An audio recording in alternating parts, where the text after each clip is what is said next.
kama Mungu anavyonena nasi leo. Nimekwambia habari nyingi.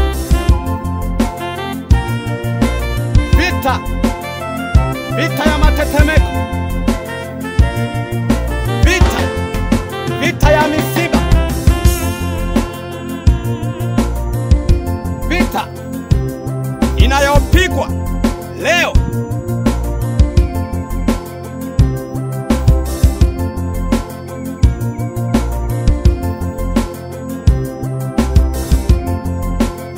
Yona akiwa Ninawi alizidi kupaza sauti yake akisema,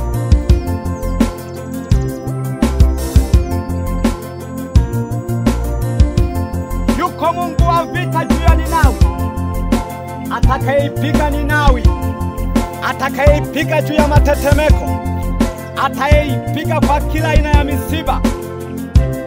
Ninawi inaangamia.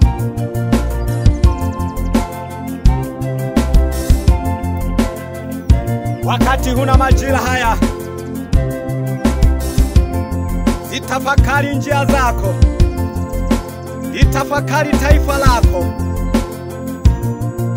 tafakari kila mahala, tafakari ulimwengu wote. Ipo vita inayoenda kupigwa, misiba na misiba itasikika. Yona anasema, Ninawi inaililia, Ninawi inaihurumia. Yuko Mungu wa vita, apige vita zote wasizozijua wanadamu, lakini vita hii ni kubwa mno juu ya Ninawi. Msikilizeni anayenena kinywa hiki, yasikieni maneno ya Mungu, mtaokoka na kuokolewa. Asante Baba, asante Mtakatifu. Nakushukuru Mfalme, nakushukuru Kristo. Umetangaza vita juu ya wanadamu, umetangaza maangamizi juu ya wanadamu.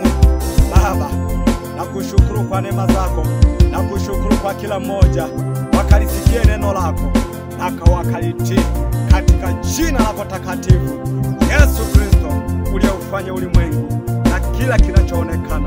Asante Mungu Baba.